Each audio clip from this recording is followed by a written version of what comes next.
Vamos a meternos en esto, si les parece. En la pelotita. Bueno, y hablar de El Ferretero de Sarandí. Nuestra primera columna del día, vamos con Pablo Duclos. ¿Qué tal, Fernando? ¿Cómo te va? Bien, bien, ¿y vos? Sí, vamos a hablar del Ferretero de Sarandí. Efectivamente, vamos a hablar del Mundial también. Se hace inevitable porque ya la pelotita empezó a rodar. Ya ayer todos vimos partidos apasionantes como lo fue Canadá, Bosnia y Herzegovina, que nos juntamos ayer con Fer y con Ayu a ver el partido. Terminamos viendo también Y Paraguay. hablar de la Guerra de los Balcanes, por supuesto. Paraguay, Estados Unidos. Quisiera, antes de ir puntualmente al Ferretero, hacer un link también con mi columna de la semana pasada. Primero vamos a empezar con la imagen número 1, que se llama comentario. Sí, hay que esperar, no pasa nada. Me están acomodando el micrófono, perdón. Vamos a ir con... Justo te pedí perdón, mala mía. Con el comentario número 1, porque yo la semana pasada dije muy suelto de cuerpo que Blatter estaba muerto. Me puse Lucas Capazo, muy buena columna, igual avísenle que Blatter sigue vivo. Políticamente muerto. No, yo dije que había muerto en 2016. Era metafórico. El que murió en 2016 es Joao Belange. No es Blatter. Blatter tiene 90 años. De todos modos, sí, políticamente muerto. Habíamos hablado también la semana pasada que el objetivo personal de Blatter era ser el Nobel de la Paz. Quedó muy lejos, así que sí, ya podemos salir de... Bueno, María Corina Machado lo fue. Bueno, Blatter entonces quizás tiene chances. Uno nunca sabe. Por ahí a sus 90 años. También Kissinger. Bueno, También sí, hay Obama. cada Nobel de la Paz. Ha llegado acá cada uno. Quizás le faltó tirar bombas a Blatter para ser Nobel de la Paz. Y también la semana pasada, vos, Ayu, me preguntaste dónde estaba un poco la ganancia de tener un mundial. Yo te voy a hablar un poco de lo que significa el mundial en términos económicos, de la ganancia económica del mundial. Porque también estamos viendo cosas muy extrañas este mundial, cosas muy, muy extrañas, sobre todo en las transmisiones televisivas, que me parece que también hablan un poco de lo que es la geopolítica del fútbol. Yo les voy a comentar una cosita. El mundial 2026 se estima que va a tener 6 millones de espectadores. La Liga Yankee de Fútbol Americano, la NFL, tiene por año 18,8 millones de espectadores. Es decir, que la NFL tiene 3 veces más gente que el Mundial de Fútbol en espectadores. En principio, obviamente, estamos hablando de una competencia que dura todo el año, digo, es otra cosa. Pero en principio no es el Mundial el evento en continuado, al menos, más visto. ¿De dónde sale la ganancia, entonces? Bueno, claro. Tiene 3 veces más espectadores, tiene 284 partidos la NFL en la temporada regular, sin contar el Super Bowl, que es otro evento en sí mismo. Pero este tipo de eventos deportivos obtienen ganancias de 4 fuentes, principalmente, voy a hacerlo rápido esto, que son derechos televisivos, venta de entradas, patrocinadores y merchandising. Derechos de televisión es las publicidades que se ven durante la emisión de cualquier partido deportivo. Ahí la ganancia de la NFL es de 12.000 millones de dólares, que es frente a los casi 4.000 millones de ganancia de la FIFA, parece nada. Parece nada lo de la FIFA, quiero decir, ¿no? ¿Qué ocurre ahora con esto? Esto es espacio publicitario que se vende a las empresas, como te digo, en general en el entretiempo. Los partidos de NFL duran 3 horas la transmisión y 60 minutos de esas 3 horas son publicidades. Ahora, la lógica de la NFL, los Yankees están tratando de meterla en el fútbol, inventaron el cooling break, que ya directamente... Una desgracia. Es una desgracia, es lo más anticlimático que le pudo haber pasado al deporte, pero bueno... Ahí te mete un poquito más de ganancia publicitaria a nivel económico. En segundo lugar, tenemos la venta de entradas, que tenemos una segunda imagen ahí, que es la número 7, que es precios, que también traje una comparación con lo que fueron los precios en Qatar y con lo que son los precios de las entradas ahora en Estados Unidos. Fíjense la diferencia en el opening match, me encanta decirlo, opening match. Johannesburg, que sale, por ejemplo, en la categoría 1, la más barata en Qatar, $618, frente a los $2.735 que salen en Estados Unidos. Es decir, ahí también... ¿Lo podemos poner en Es pantalla decir, completa que se ve medio 5 chiquito? veces más caro todo. Gracias. Y no estamos hablando de Brasil o México, estamos hablando de Qatar. Claro, sí, O sea, estamos hablando... quiero hacer hincapié en eso, Sí, sí, porque sí. no es que Qatar es un país de precios Te populares. tomas un café con leche y se te va el sueldo. Que además, ya en su momento, en 2022, Qatar en un mundial caro. Ahora con Estados Unidos ya únicamente lo que les interesa de este mundial parece ser la ganancia económica. Por lo menos parece ser. Luego tenés los patrocinadores, que son todas las empresas que están alrededor del mundial, que no pagan por el espacio publicitario, que no pagan por los derechos a la televisión, sino que pagan por un espacio en la pantalla durante los partidos. Aramco. Sí, ya sé, lo dije, lo dije a propósito mal. Ah, ok, para no hacerles chivo. No creo que les importe mucho. Trump Donalds, ese tipo. Ardidas. Ardidas, Sorni, ese tipo de empresas. Sony es muy bueno. Ese tipo de empresas que salen alrededor de, bueno, que viste, sale Lionel Messi hablando, gana el premio Fundraiser. Entonces, bueno, ya tenés ahí todas las marcas que se acercan. Y por último, el merchandising, en el cual la NFL también le pasa por encima a la FIFA, pero por escándalo. En total, la ganancia bruta de la NFL se estima por año más o menos $23.000 millones. Y la ganancia que se estima para este Mundial de Fútbol es de $8.000 millones. Es decir, a simple vista, la NFL tiene una ganancia muchísimo más abultada que lo que significa la ganancia de un Mundial de la FIFA. ¿Dónde está el truco? El truco, lo hablábamos ayer con Ayu, el truco está ante todas las cosas que el principal gasto que tiene la NFL es que, como los equipos son franquicias, la NFL se tiene que encargar de pagar los sueldos de las megaestrellas. Y la FIFA, como apela al sentimiento patriótico de los jugadores de fútbol, no paga ningún sueldo. Entonces vos de pronto tenés un mega evento con Cristiano Ronaldo, con Lionel Messi, con Neymar Jr., en el cual no tenés absolutamente ningún tipo de gasto por la imagen de estas megas estrellas. A la vez, bueno, hay un montón de viajes y de organización y de construcción de megastadios de los cuales se encarga la NFL misma, que también terminan encareciendo muchísimo el costo. La estructura de costos es la gran ganancia de la FIFA. Lo que sale a organizar un torneo de fútbol americano por año, más o menos, es de $20.000 millones. Es decir, el margen de ganancia es de $3.000 millones, lo que significa un 17% de ganancia. Okay. Mientras que organizar un torneo de la FIFA sale $5,7 mil millones. Es decir, sale... Cuarto. Sí, un cuarto. En matemáticas soy pésimo, pero pésimo a niveles preocupantes. Ya... No, pero habías dicho 8.000 millones tenía de ganancia. Casi 9.000, estoy claro, viendo ahora. ¿Y de gasto Y tiene? de gasto tiene 5,7 mil millones, lo que significa un 56% de ganancia. Entonces, si uno compara los números brutos, bueno, y en mucho menos tiempo, porque la NFL dura una temporada y la FIFA y el Mundial dura un mes. en mucho menos tiempo, no solo a lo largo del año, sino en cantidad de partidos, es decir, que cada partido tiene un margen de ganancia estratosférico. Y además con partidos mucho más cortos, que no duran 3 horas la transmisión, ni tampoco tienen 60 minutos. Es decir, muchos de estos números también están sacados del Mundial de Qatar 2022. No hacía falta romper el juego de la manera que lo están rompiendo ahora para obtener márgenes de ganancia estratosféricos.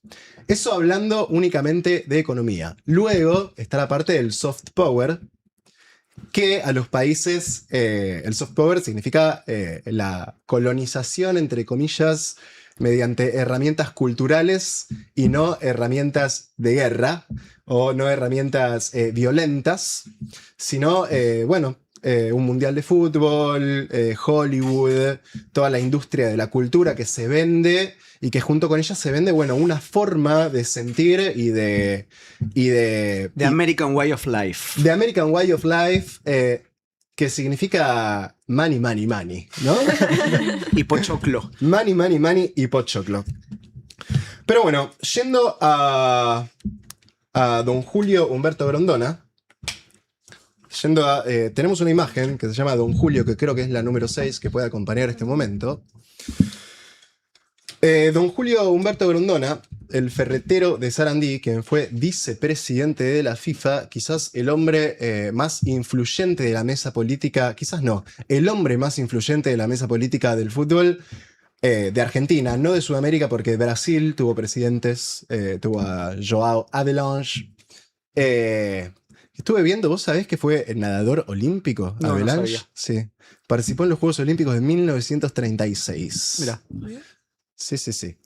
Bueno, Julio Humberto Grondona, estuve viendo también varias entrevistas. Hay una entrevista muy interesante que le da a Gerardo Rosín, en el cual Julio Humberto Grondona define la dirigencia del fútbol en 3 ejes. Dice que el fútbol es el deporte, la pasión y la economía. Dice que el fútbol está gobernado ante todas las cosas por la pasión, lo cual Julio Humberto Grondona, muy hábil declarante, dice, él no juzga, él no dice si está bien o mal que sea la pasión el elemento más importante a la hora de pensar al fútbol como una herramienta. Pero lo que sí dice es que si el fútbol fuese manejado por la economía antes que por el fútbol, posiblemente le iría mejor al fútbol. Eso es lo que dice Julio Humberto Grondona. Pero lo que más me interesa de esta definición es marcar estos 3 ejes que veía claramente Julio Humberto Grondona. Y yo les voy a, también, como la vez pasada que hice Deus Ex Machina, hice un poco de, a mi propio capricho, ir manejando el guión de mi columna. Estos 3 ejes que también los nombré en la columna pasada, que son la lógica del fútbol, la lógica de la política y la lógica de la economía. Y que en su momento, cuando hablamos del FIFA Gate, lo que dijimos es que había cambiado justamente la lógica desde la cual se empezaban a tomar decisiones importantes en la FIFA. Que anteriormente era la lógica del fútbol la que primaba cuando estaba Julio Humberto Por Grondona. eso un mundial en África, un mundial en Brasil. Un mundial en Brasil. Etcétera. Por eso también se enojó tanto Inglaterra. Y por eso también se enojó, Estados Unidos ya más por el lado de la lógica del dinero, pero por eso se enojó tanto Inglaterra cuando no le dieron el Mundial de 2018. Nosotros inventamos el deporte y se lo dan a otro. Que además voy a meter un paréntesis ahí porque sé que siempre es bienvenido hablar mal de Inglaterra. Sé que siempre es bienvenido hablar mal de Inglaterra. Lo cierto es que los ingleses pecaron de una arrogancia terrible a la hora de afrontar la votación a ese Mundial, porque la única campaña que hicieron fue poner a Beckham a modelar por países De la OTAN. Sí. No, por países ante todo del Caribe, Ah, ok. que son muy importantes en la mesa política de la FIFA, porque la FIFA tiene una conformación política en la cual cada miembro tiene un voto. No importa si sos Brasil y tenés 5 mundiales, o si sos Islas Caimán y tenés 5 offshore, vos tenés un voto ahí. Y hay muchas islas. Y hay muchas islas, todas forman parte de la FIFA, todas forman parte de la CONCACAF. Entonces ahí ya la política de la FIFA es una cosa muy compleja y muy apasionante, ciertamente. Es un poroteo, ya empieza el poroteo como en un congreso. Sí, porque no es porcentual como el Congreso, para en el caso argentino. Y si había alguien que sabía de poroteo, era Julio Humberto Grondona. Julio Humberto Grondona literalmente crea un barrio desde una ferretería. Julio Humberto Grondona tiene un negocio familiar que era de su padre, que es una ferretería llamada Grondona y Lombardi, ubicada en Sarandí, Avellaneda. Gracias por la imagen ahí. Es esa misma que está ahí, la cual luego sirvió de oficina. Es muy sabido que Julio Humberto Grondona manejaba la FIFA y la AFA desde esta ferretería. Julio Humberto Grondona sabía muy bien que estos 3 ejes le servían para acumular poder y para manejar tanto las capas económicas como políticas del fútbol. Grondona llega a la presidencia de la AFA luego de ser presidente de Independiente y luego de ser fundador de Arsenal de Sarandí. Cuando fue presidente de Independiente, gana los nacionales del 77 y del 78, gracias a Bocini, entre otras cosas. Y esa notoriedad deportiva es la que le da el impulso principal para llegar a ser presidente de la AFA. Llega a ser presidente de la AFA durante la dictadura militar, bancado por el vicealmirante Lacoste, que también tuvo un cargo en Conmebol. Grondona no era el principal candidato de Lacoste. Primero estaban el presidente de Estudiantes de La Plata y el presidente de River Plate, pero Grondona tenía un perfil mucho más popular, sobre todo con los clubes del interior. Grondona, de hecho, crea, luego, ya como presidente de la AFA, crea el campeonato nacional, la Primera B Nacional, y el torneo de Primera División deja de ser metropolitano la primera mitad del año y nacional la segunda mitad del año para ser ya directamente un torneo de todos los equipos del país. Como decíamos, Grondona llega a presidente de la AFA gracias al impulso que le da la pelota, al impulso que le da Bocini, al impulso que le da ganar.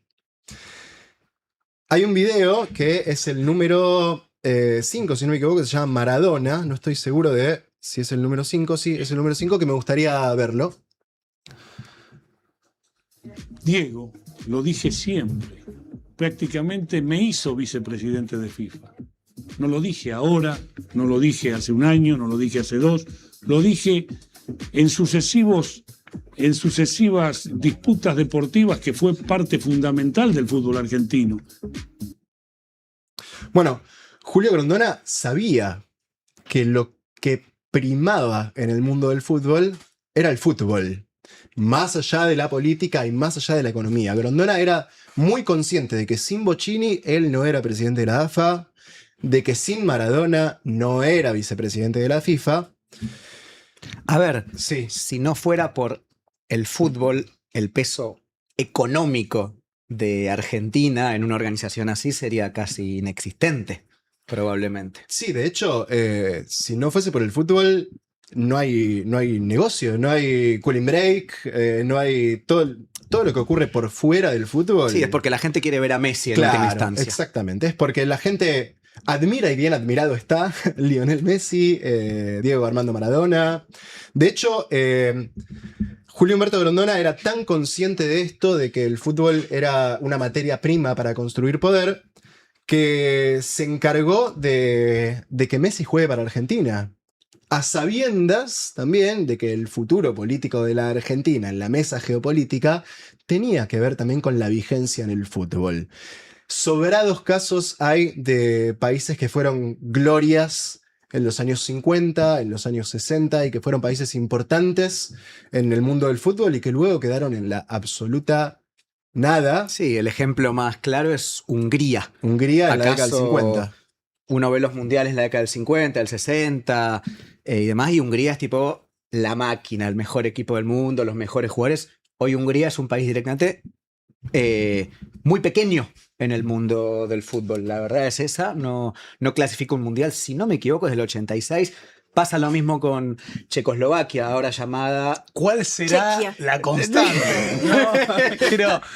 No quiero hacerlo hoy, pero... Metamos a Suecia, que en algún momento Ahí está, mirá, ahí tenés.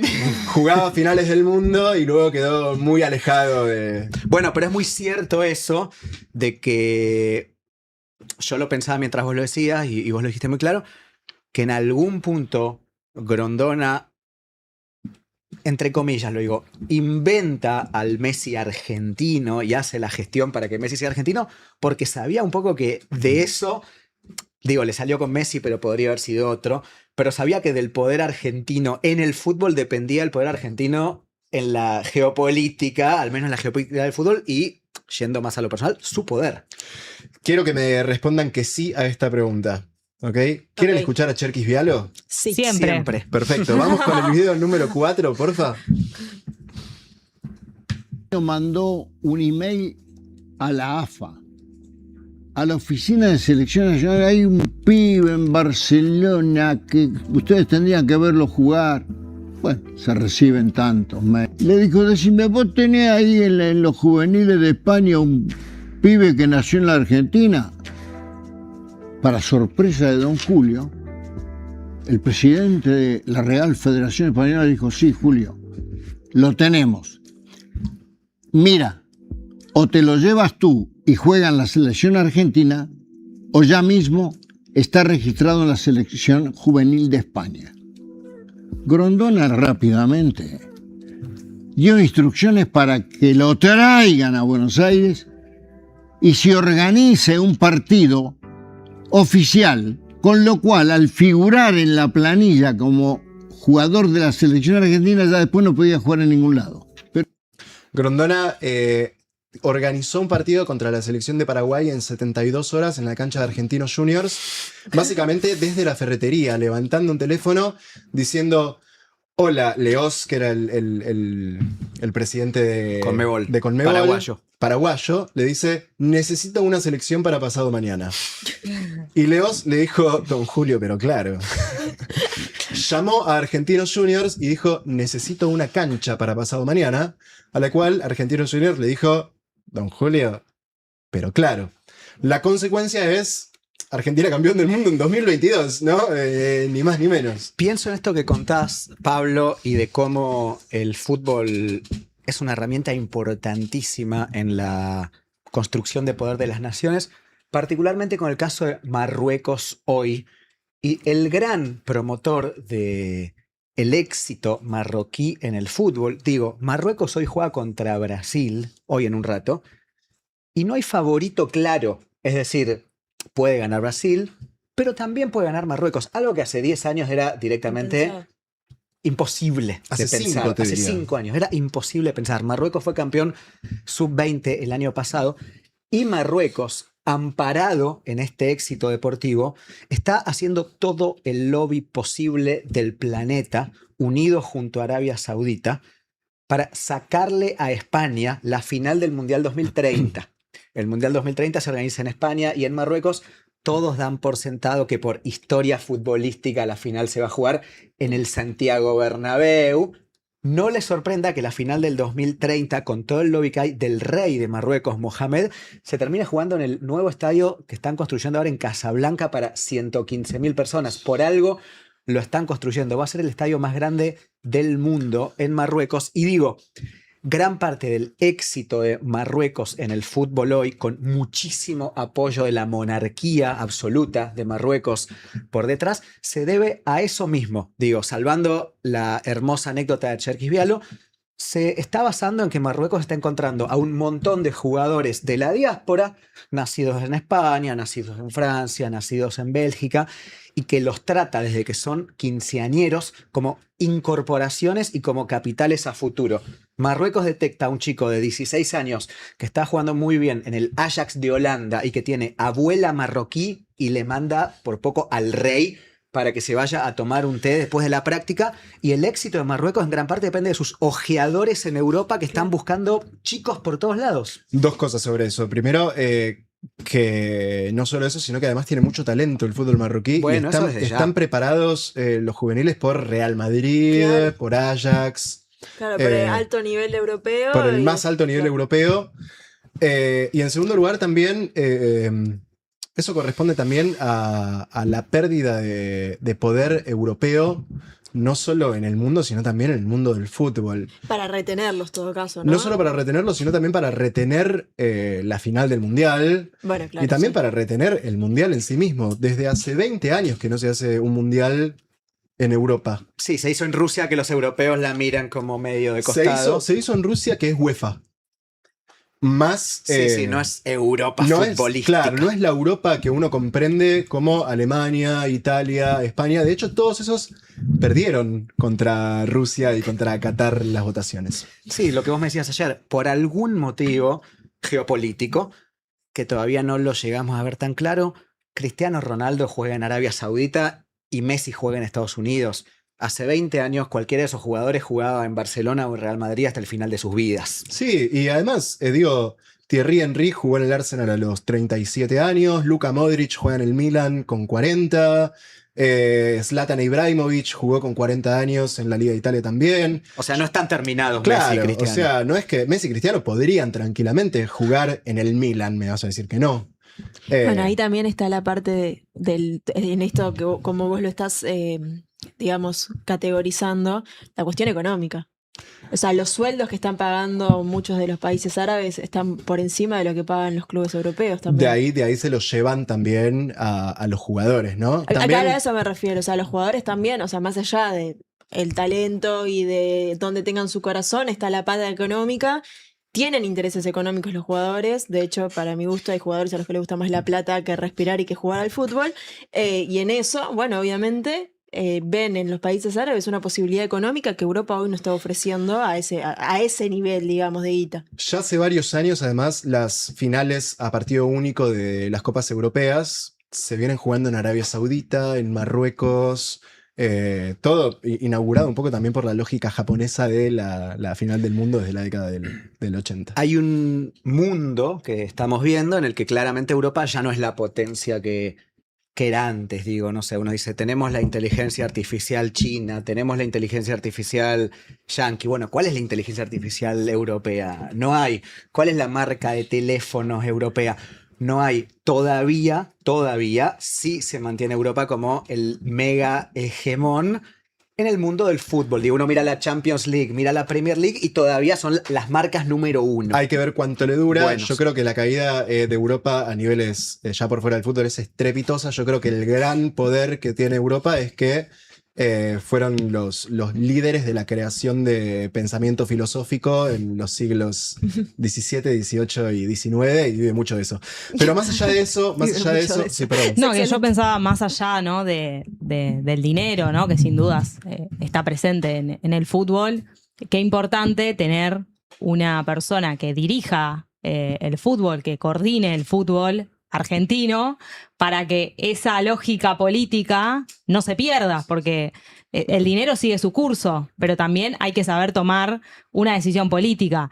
Y pensaban en el video de Cherkis, de esa puja también que existió entre Argentina y España, y ahí rápidamente Grondona dice, no, Messi es argentino. Y todo lo que le ha costado a Messi también a lo largo del tiempo, Sí. cuánto se lo ha criticado cuando desde el minuto 1 él dijo, yo soy argentino y nunca voy a jugar para España. Entonces también cómo se ven esas disputas y lo rápido de reflejos que hay que estar para tomar decisiones que son, más allá de lo económico, son decisiones políticas. Y tener el poder de levantar el teléfono y en 72 horas Armarte un partido. para decir, Messi, más allá de que Messi dijo, soy argentino, voy a jugar para Argentina, tener el poder de, desde una ferretería, con el teléfono, armar todo. Pero bueno, hay un lado B también, porque lo que estamos hablando de Grondona parece ser un líder político Inmaculado. Casi espiritual.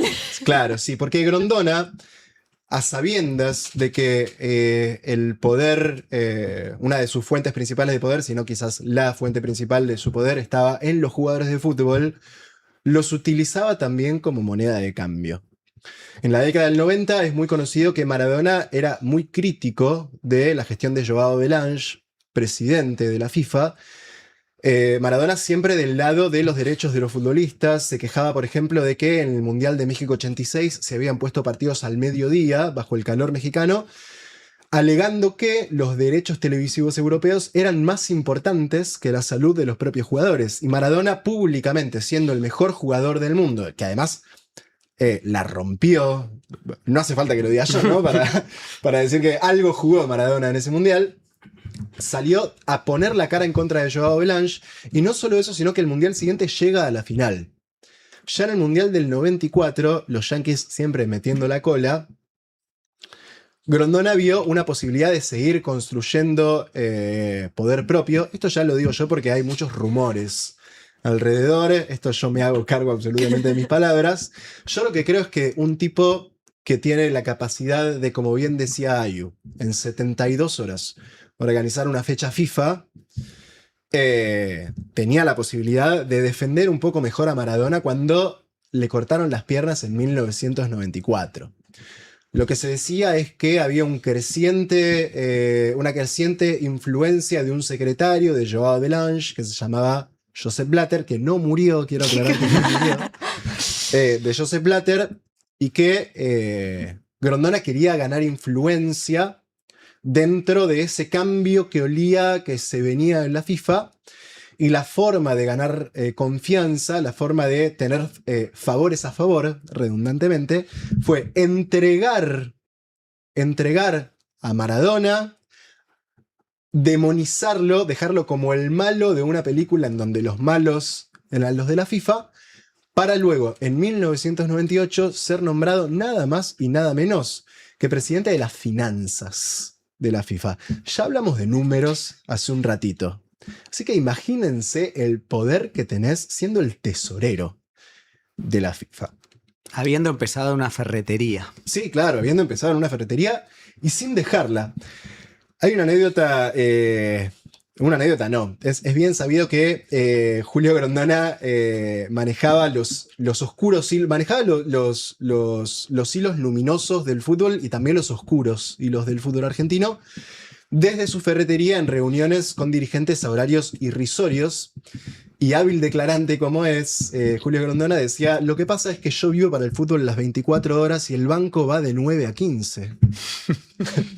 Dice, ¿cómo hago? ¿Cómo hago? Pero bueno, más allá de esto... Cuando dijo eso ya existían los pendrives. Según Adorni, sí. Según Adorni, sí. Yo no soy Bill Gates como para decirle a Adorni cuándo existían los pendrives y cuándo no. No lo sé. ¿Qué tipo humilde Adorni, ¿no? Que andaba en chancletas teniendo ¿cuánto? $500.000 en un pendrive, que se olvidó. $500.000 en un pendrive. 300.000, Yo me 500.000. llevo a tener 500.000. No saben qué cajón lo digo. Yo te voy a tener Lo 500, dicen no de me ven envidiosos. nunca. Lo tengo dicen de 500. envidiosos, porque no les pasó a ustedes. Claro. Yo tengo $500.000 y posiblemente mañana muera. De la emoción. Sí, total, sí, me explota, me explota el corazón. Bueno, pero Julio Grondona entonces ahí gana poder no solo político, sino también poder económico a partir del poder del fútbol, porque lo que hace es entregar a Maradona. Dicen también las malas lenguas. Dicen las malas lenguas que por eso también le dio la selección en el 2010 a Maradona, como a sabiendas que le debía un importante favor. Pero bueno, voy a retomar un poco también lo que contaba Lau hace un rato, de qué se hace con el poder. Hay una cuestión muy oscura del poder, que es que, una cuestión también muy paradójica, que el poder corrompe, pero también para tenerlo hay que corromperse un poco. Entonces, analizar el poder en sí mismo es una cuestión muy engorrosa y muy complicada. Cuando fue la votación de 2018, en la cual Inglaterra se presentó para hospedar el Mundial, dicen que Grondona le pidió a Inglaterra, a cambio de su voto, las Malvinas. Eso es una historia espectacular. Dicen también que el presidente de la Federación Paraguaya le pidió a Inglaterra que la reina lo nombrase Sir. Dicen. Y lo más curioso de todo, que a mí me parece espectacular, es que se mete el FBI a hacer investigaciones. Ya lo hablamos la semana pasada. Se me caen los auriculares. Lo hablamos la semana pasada. Y la legislación suiza, que es la que rige sobre la FIFA, no pena los sobornos a cambio de votos. Eso es espectacular. Eso es espectacular. O sea, yo puedo abiertamente en esta mesa decirte, escúchame, 2 palitos. Por Trinidad y Tobago 2034. Claro, y vos me decís, bueno, dale, y la policía suiza no puede hacer absolutamente nada, porque la ley está de acuerdo con ello. Así que, bueno, si Grondona pidió las Malvinas, Está perfecto. estaba completamente perfecto. Después, si a Inglaterra le molestó tanto haber perdido el Mundial contra Rusia 2018, y bueno, Nos hubiese devuelto las Malvinas. claro, nos hubiese dado las Malvinas. Es mucho más interesante. O sea que Fer es bastante tranquilo como tesorero del régimen, porque por ahora no nos pide nada para largar los fondos. Recuerden, el alias es El Régimen, a nombre de Fernando Duclos. Sí, obvio. Nos quedan unos 10 minutos de columna y después arrancamos con las dos Coreas, hablando de rosca y de geopolítica, ¿no? Ya, Y Estados Unidos. Y hablando de Estados Unidos. Ya voy a ir cerrando. Me quedó afuera un videíto que no me lo marcaste vos hoy y yo ya estaba saliendo, el número 6. Ah. Pero bueno, que era básicamente Grondona, Cherkis Vialo, siempre, diciendo, contando la reacción de Grondona al enterarse de que Qatar había sido elegido como sede del 2022. Yo no voy a hacer una imitación de Don Julio, porque para ser payasadas hay que ser payaso, y yo tengo mucho respeto por los payasos. Don Julio decía, es una locura lo que acaban de hacer, van a ir todos presos, yo ya voy a estar muerto. Decía Don Julio Grondona, al cual también se le atribuye una frase que es, hasta para morirse hay que ser buen tiempista. Ese es el nivel de política que manejaba Julio Humberto Grondona. Aparece en los files del FIFA Gate, acusado por sobornos de $15 millones, de los cuales ya estaba muerto Julio Grondona. Si los tiene, los tiene. Si no los tiene, no los tiene. No es algo que nos incumba a nosotros en este momento.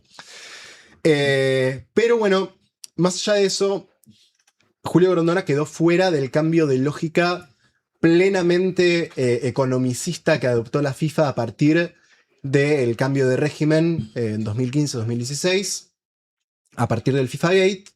Yo les propongo, para seguir teniendo una continuidad, seguir hablando de geopolítica en el fútbol, seguir hablando del Mundial, y para la vez que viene hablar un poco de lo que decías vos, de lo que está pasando ahora a partir de por qué le importa a Marruecos tener el Mundial de 2030 y qué es lo que va a pasar con el Mundial de 2034, que se va a jugar ni más ni menos que en Arabia Saudita. ¿Qué les parece? Bien. Espectacular, y tendría que estar Kevin también, ese programa. Que Kevin se reserva el 27 de junio porque el 20 tenemos programa especial, vamos a contarlo al final. Luego contamos sobre eso. Que tiene que ver con estos colores, obviamente. Muy buena columna, Pablo. Me parece súper importante, ¿no? Esto, construcción de geopolítica a partir de un llamado telefónico para que un jugador se ponga los colores de tu país, digo. Y además, esto que hablábamos de el soft power, dijiste vos recién, o Pablo, no me acuerdo, del jugador coreano que entra tomando mate. Claro. Que también es soft power. Sí, eso, incluso, déjame imaginar, puede tener hasta consecuencias económicas reales para el sector yerbatero, sí, obvio. de Argentina, y se puede hacer medio tirado de los pelos, pero Deus Ex Machina de mi parte también. Tiene que ver también con ese llamado que hizo Julio Humberto Grondona en 2004, pidiendo por un chico del cual le había llegado un mail. Yo ahí veo un soft power cruzado. A ver. Nosotros lo consumimos porque apareció tomando mate como tomamos nosotros, y bueno, le llegó el mate argentino. Digo, para mí hay un soft power ahí. Y hay un soft power también cruzado. Hay un soft power también de Corea del Sur importantísimo en este momento. No, bueno, en ese marco de Corea del Sur atacando con su soft power para todos lados, por eso digo, hay medio ahí como un guiño, me parece doble. Sí. Y hay que hacer una banda de K-pop. Arg-pop. Claro. Arg-pop. Me mato. Bueno. En fin, recuerden que Julio Grondona tenía un anillo. Me quedo fuera de eso, claro. Un anillo que decía todo pasa. Como Mítico. Ahí está, el mítico anillo Mítico. de Don Julio. Sí, saben que hay una. Julio Humberto Grondona se sacó ese anillo, no murió Sí, con ese sí, anillo sí. puesto. Cuando murió su mujer. Cuando murió su mujer Nélida Sí, es en verdad. 2012. Es verdad. Que también, bueno, habla de una particularidad muy particular, valga la redundancia, de cómo se comprende el poder.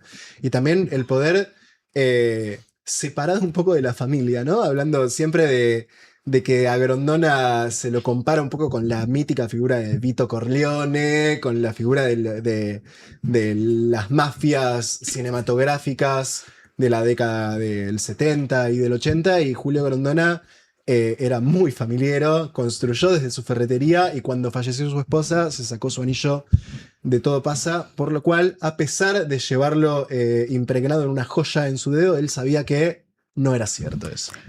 Me Y- quedo, perdón, para cerrar, y también para pensarlo a futuro, que por lo menos hablando de Argentina, el fútbol es un componente político, simbólico, pasional, económico, y pienso cultural, y qué importante a futuro mantener y seguir construyendo liderazgos que en una mesa, ¿sí?, internacional puedan tener peso, más allá de toda la cuestión económica del fútbol. Pienso en esto de tener liderazgo porque hace también al poder de un país, en un país recontra futbolero como el nuestro. Claro. Y hago un paréntesis con Grondona, yo soy hincha de Nueva Chicago, siempre con una atención muy fuerte con los clubes del ascenso, pero hablando como Argentina, o sea, pienso que tener una figura importante dirigencial en el fútbol hace al poder de un país. Lo Julio veo en Humberto- términos políticos. Julio Humberto creía que los clubes no tenían que tener superávit fiscal. Julio Humberto creía que la AFA tenía que bancar a los clubes para que pudiesen sostener un rol social y que, bueno, dentro de ese rol social el fútbol era una caja, ¿no? Absolutamente. Ante todas las cosas, Julio Humberto Grondona es un personaje con sus claroscuros, pero un boludo no era. Eso seguro que no. Iba a decir algo de Nueva Chicago, pero me olvidé. Básicamente era algo. Lo peor es que era algo que hasta dije, che, qué interesante esto, y bueno, me lo olvidé. Van a ser 11:20, si no me equivoco, que era. Yo tengo Sí, siempre el reloj adelantado. 11:18 tengo yo, así que Nos es un quedan gran 40 momento. minutos perfectos para la gran columna de Pablo Borda, después de la columna sobre Julio Humberto Grondona, el as de la geopolítica argentina en el fútbol. Digo, no por nada, ahí me acuerdo lo que iba a decir, no por nada el Papa argentino se reivindicaba también como futbolero, ¿no? Abonando a esa identidad y a ese soft power, y no por nada también en la AFA economicista post Julio Grondona entra a jugar también Mauricio Macri. Digo, Sí, claro. Y en que- la FIFA también. perdón, quiero decir, en la En la FIFA, FIFA. no en la AFA. Digo, hoy En la Mauricio FIFA. Macri es vicepresidente cultural, un cargo así medio pintado para poder viajar tranquilo. No tiene mayor peso, o al menos no lo muestra. Sí, presidente de la Fundación FIFA. Presidente de la Fundación FIFA. Sí, pero se la pasa Voy a teniendo ahorrarme las razón. palabras. Voy a ahorrarme las palabras sobre qué es la Fundación FIFA. Pero digo, no por nada Macri entra a la FIFA post Grondona. Ya con Maradona también alicaído, digo, es evidente también ese cambio de guardia pretoriana. Quiero declararme maradoniano mucho antes que grondonista, porque hice una columna sobre Julio Humberto Grondona que no se malinterprete. No. Siempre del lado Maradona de la vida. Siempre. Está muy bien, todos estamos, y más con esta camiseta.